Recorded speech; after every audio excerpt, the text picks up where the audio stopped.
We're glad to have you with us this evening. I'm Terry Brewer. Lynn Brooks has the night off. Topping your news tonight, tomorrow will mark 14 months since the April 27th tornado ripped through Tuscaloosa. One of the hardest hit areas was the 15th Street and McFarland Boulevard intersection. Today that area is filled with construction crews rebuilding businesses. A look at the progress is in our top story at 5 o'clock. On McFarland Boulevard, Krispy Kreme and Full Moon Barbecue are making strides toward finishing their restaurants. As we've reported, Full Moon plans to reopen in July and Krispy Kreme in August. Now on 15th Street, Hokkaido Restaurant is nearing completion with its rebuilding process. You can see that area right there. Now across the street from Hokkaido, cement walls are up at the new Express oil change. Down the block from all of that, Schlotsky's Deli has broken ground on a new building. In Alberta, city demolition crews began tearing down Fire Station 4 today. It was hit during the April 27th tornado. Earlier today, backhoes were tearing down walls and removing pieces of rubble. City leaders have told us they want to rebuild the station. They've also considered possibly adding an emergency management center near Station 4. New for you at 5 o'clock, one tornado survivor is getting national attention for his work with the Boys and Girls Club of West Alabama. Tyler Merriweather has been a member of the Boys and Girls Club of West Alabama since he was 7 years old. Now he's a full-time staff member for the organization. Merriweather's leadership skills and passion for the club landed him West Alabama's first Youth of the Year award. He went on to win at the state and regional levels and will now head to Washington to compete at the national level. Merriweather says he's learned a lot through the Boys and Girls Club. With my family, they've always taught me to put God first, and if I allow God to guide my life, anything's possible. With school, they've taught me that education is key, knowledge is key to success. And as long as I continue to instill in myself knowledge, and as long as I continue to seek knowledge, nothing can stop me from doing what I want to do. Tyler Merriweather says he plans to attend the University of Alabama and continue to move up the ladder in the Boys and Girls Club of West Alabama. On your Crime Watch, a Tuscaloosa man is recovering from a gunshot to the head. Investigators say they got an anonymous call this morning leading them to the victim. Now, according to Tuscaloosa Metro Homicide Captain Lloyd Baker, investigators found an 18-year-old man lying in a yard on 20th Street, shot in the head. He went to DCH Regional Medical Center for treatment. Baker said 3 men turned themselves into police saying they were involved in the shooting, and the case remains under investigation. A grand jury has determined deadly force was justified when a sheriff's deputy shot and killed a robbery suspect in Holt. It happened on December 23rd of last year near the intersection of Alabama Avenue and Crescent Ridge Road.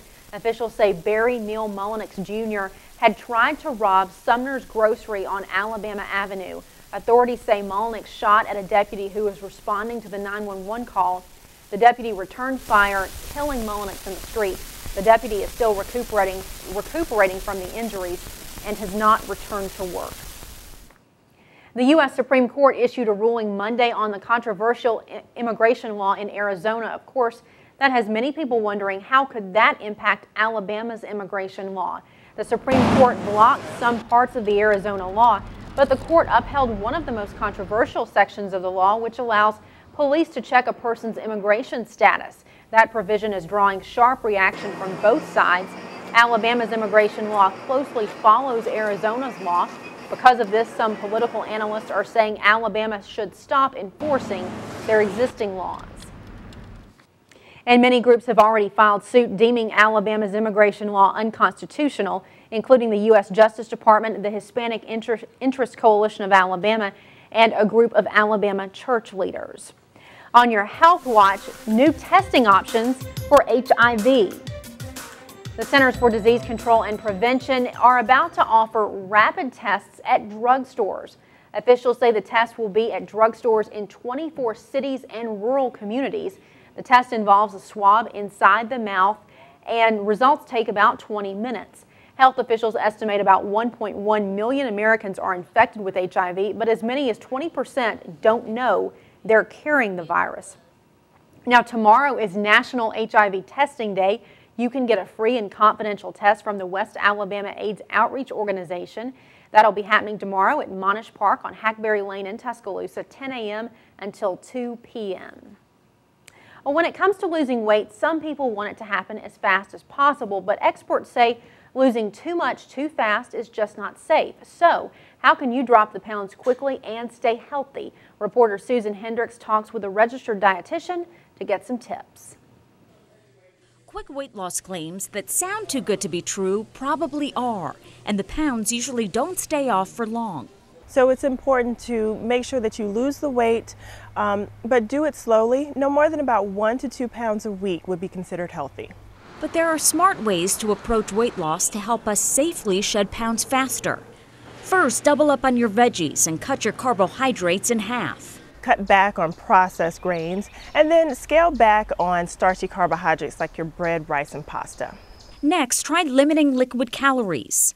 You want to cut back on sodas, juices, lattes, alcohol. Sometimes we forget about that one. Water or green tea are good alternatives. Ready, go. Exercising also helps us lose weight, and more suggests we try to push ourselves when we work out. You might try interval training, which is just simply taking whatever you're already doing but adding a little bit more intensity. And getting proper sleep is good for weight loss. Sleeping less than 6 hours a night can increase hunger and make it harder to regulate your appetite. More discourages people from fasting or doing juice cleanses, which can lead to muscle loss and fatigue. That was Susan Hendricks reporting. We are just more than a week away from the 4th of July, and Alabama's beaches are gearing up for the big holiday. Now that Tropical Storm Debbie is bearing down on Florida, forecasters say surf conditions have already improved enough for Gulf Shores and Orange Beach to reopen coastal waters to tourists. City officials in Gulf Shores say the upcoming weekend should be a good one on the coast.